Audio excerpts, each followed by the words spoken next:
Station परिसरामध्ये अधिकारी आणि पोलीस कर्मचारी यांना राहण्यासाठी जी निवास सांगली जिल्हा नियोजन मंडळाच्या माध्यमातून 3,45,00,000 रुपयाचा निधी देऊन उपलब्ध करून देण्याची प्रक्रिया सुरू केली आहे। त्याबद्दल सर्वप्रथम आपल्या सर्वांच्या वतीनं जिल्ह्याचे लोकप्रिय पालकमंत्री माननीय चंद्रकांत दादा यांचं जोरदार टाळ्या वाजवून आपण अभिनंदन करावं। आज या भूमिपूजनाच्या निमित्तानं स्वतः माननीय दादा उपस्थित आहेत।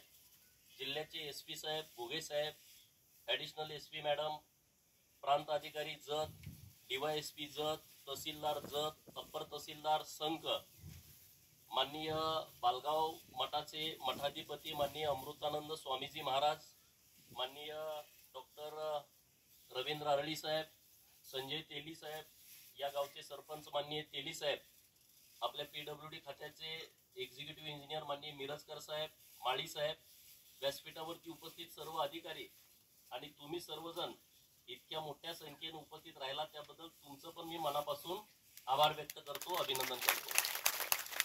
दादा, उमदी हे सांगलीपासून 150 किलोमीटरचं गाव आहे।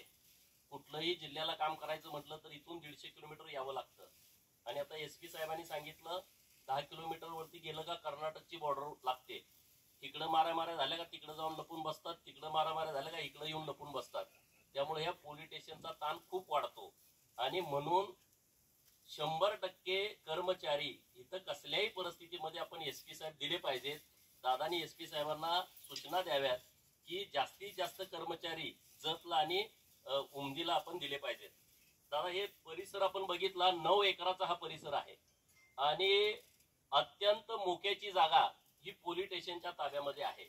तर माझी आपल्याकडे एक विनंती अशी आहे की आपण पूर्ण गाळे या पोलीस स्टेशनच्या जागेमध्ये आपण तयार करावेत। ते जिल्हा नियोजन मधून करा, पोलीस महामंडळाकडून करा किंवा अन्य काही तुम्ही निधी वापरा, कारण नाहीतर अतिक्रमण होणार आणि आपली सरकारची जागा चुकीच्या पद्धतीने लोकांच्या ताब्यात जाईल। तर तशा पद्धतीचं एक आपण रचना करावी आणि ते भाड्याने द्यावी। आपली लोक भाड्याने, बरोबर ना, भाड्याने घ्यायला लोक तयार आहेत, नंबर 1। नंबर 2, जसा एसपी ऑफिसच्या तिथं पेट्रोल पंप आहे जो पोलिसांचा आहे, तसा एक पेट्रोल पंप या जागेत काढा ना। अत्यंत मोक्याची जागा आहे, तिथे एक पेट्रोल पंप काढा। तुमच्या पोलीस स्टेशनला त्याचं इन्कम चांगल्या पद्धतीने मिळेल आणि आमच्या लोकांना भेसळ नसलेलं तेल मिळेल। म्हणजे भेसळ होतंय असं माझं म्हणणं नाही, परंतु पोलिसांच्या वरती, पोलीस पंपावरती लोकांचा विश्वास जास्त असतो आणि त्यामुळं इथं एक पेट्रोल पंप काढला तर अत्यंत चांगल्या पद्धतीनं एक सुविधा लोकांसाठी पण उपलब्ध होईल आणि आपल्या पोलीस स्टेशनला पण काही इन्कम होईल। मी आपल्याकडे 5 मंगल कार्यालय या तालुक्यातल्या गरीब लोकांच्यासाठी, 12 बलुतेदार लोक आहेत की ज्यांना आता 10 बाय 10च्या खोलीत 3री 4थी पिढी त्यांची राहते आहे, त्यांना अंगण नाही, त्यांच्या दारात एखादा सामाजिक कार्यक्रम करायचं म्हटलं तर ते 1-1 लाख रुपयाचा, 1.5 लाख रुपयाचा, 50,000 रुपयाचा मंडप देऊ शकत नाहीत। मंगल कार्यालयामध्ये गेलं त्यांना 60-70 हजार रुपये, 80 हजार रुपये ते भरू शकत नाहीत। तर एखादं चांगलं मंगल कार्यालय उमदी सारख्या भागामध्ये आपण जिल्हा नियोजन मधून द्यावं अशी मागणी आपल्या माध्यमातून आहे। आता दादा, आपल्या सरकारनं 2000 एकर मध्ये उमदीला MIDC घोषित केलेले आहे आणि एकदम टेबल प्लॉट आहे। इथून एक हाकेच्या अंतरावरती तो MIDC ला शेतकऱ्यांनी प्लॉट दिलाय। पासथ्रू मधून जाहिरात दिली होती सरकारनं, परंतु कनेक्टिव्हिटी नसल्यामुळं इथून JNPT पोर्ट 400-500 किलोमीटर आहे, जवळ कुठली व्यवस्था नसल्यामुळं 3-4च उद्योगपतींनी त्यामध्ये ऍप्लिकेशन दाखल केलेलं आहे आणि म्हणून दादांच्याकडे मी येतानाच विनंती केली, रांजणीचं ड्रायपोर्ट जोपर्यंत होत नाही तोपर्यंत मोठ्या चांगल्या कंपन्या उमदीला येऊ शकत नाहीत। तर दादांनी ते मान्य केलेलं आहे, दादा त्यांच्या भाषणामध्ये बोलतील। दादा, इथली MIDC इतकी चांगली आहे की इथून 50-60 किलोमीटरवरती पंढरपूर आहे, 40 किलोमीटरवरती विजापूर आहे, इंटरनॅशनल एअरपोर्ट विजापूरला होत आहे, पंढरपूरची सोलापूरची कनेक्टिव्हिटी इथून जवळ आहे, हा नॅशनल हायवे आहे। तर एक MIDCच्या बाबतीमध्ये माननीय मुख्यमंत्री महोदयांनी आणि तुम्ही परवाची बैठक घेतली, आमदारांना तुम्ही विचारणा केली की बाबा तुमचं काम काय महत्वाचं आहे, तर मी माननीय मुख्यमंत्री महोदयांनी दादांच्याकडे एकच काम सांगितलं की आम्हाला एक चांगली इंटरनॅशनल कंपनी तुम्ही आमच्या उमदीसाठी द्या, म्हणजे इथल्या आमच्या पोरांच्या हाताला काम इथंच मिळेल की जी मुलं आता बेळगावला, बेंगलोरला, हुबळीला, धारवाडला, इकडे पुण्याला, पिंपरी चिंचवडला, सांगलीला, कुपवाड MIDC मध्ये कामाला जात आहेत, तीच मुलं आमच्या गावात राहून इथं MIDC मध्ये काम करतील आणि संध्याकाळी घराकडे जाऊ शकतील, अशी एक व्यवस्था आहे. जास्तीचं मी बोलत नाही, पण दादा माझी तुम्हाला हात जोडून विनंती आहे, निसर्गानं प्रचंड अन्याय केलेला हा तालुका आहे, प्रचंड अन्याय निसर्गानं केला हे आमच्या हातामध्ये नाही, पण राजकीय प्रस्थापित पुढाऱ्यांनी आमच्यावरती अन्याय केलाय याची प्रचंड चीड आमच्या सगळ्या लोकांच्या मनामध्ये आहे, प्रचंड चीड आहे. अरे आमचा निधी गेला कुठं? आज आमच्या गावाला जायला रस्ता नाही, तिकडे पुढाऱ्याच्या गोट्याला डांबरी रस्ता आहे, कॉन्क्रीट सिमेंटचा रस्ता आहे, आणि हा बॅकलॉग भरून काढणार कोण? तर हा बॅकलॉग फक्त आणि फक्त माननीय पालकमंत्री चंद्रकांत दादा भरून काढू शकतात, हा आम्हाला विश्वास आहे का तुम्हाला? आहे ना? आणि म्हणून दादा तुमच्याकडे माझी विनंती आहे, जिल्हा नियोजन मधून मागच्या 5 टर्मचा तुम्ही सगळा आराखडा जिल्हा नियोजन अधिकाऱ्यांच्याकडून आणि कलेक्टर यांच्याकडून मागून घ्यावा.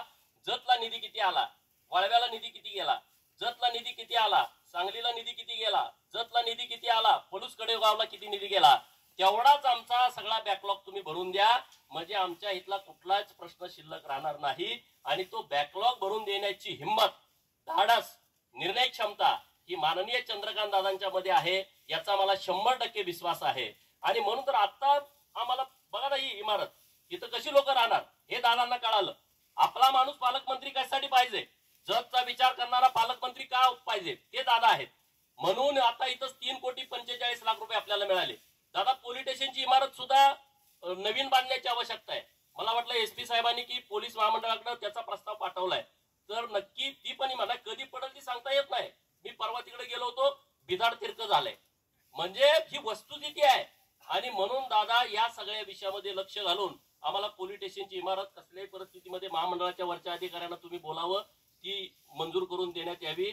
या शहरामध्ये मलकार सिद्धाचं प्रसिद्ध मंदिर आहे आणि कर्नाटक आणि महाराष्ट्रातले सगळे भाविक इथे येत आहे. इथं एखादं विश्रामधाम गेस्ट हाऊस आमच्याकडे नाही, जे जुना आहे ते पूर्णपणे बंद आहे, त्याच्यामध्ये कुठं राहण्याची सोय नाही. हे एखादा अधिकारी आला सांगलीवरून, कुठं फ्रेश होणार, कुठं बसणार? महिला अधिकारी आल्या, कुठं बसणार? एखाद्या तपासाच्या कामी येतात, एखादं सुपरविजन करण्यासाठी येतात, तेव्हा बसायची सोय पण नाही. तर ते जे आमचं विश्रामधाम आहे त्याच्याबद्दल दादा काय निर्णय घेता आला तर नक्की तुम्ही घ्यावा.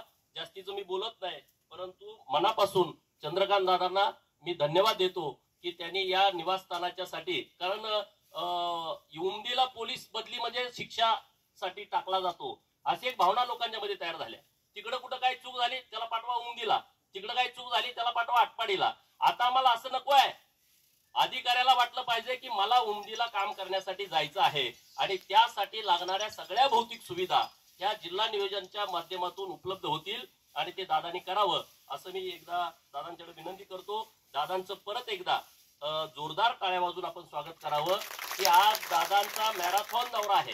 सकाळी 7ला ते बाहेर पडलेत, रात्री रेल्वेनं प्रवास करून मिरजेत आलेत, सकाळी तिथून बाहेर पडलेत.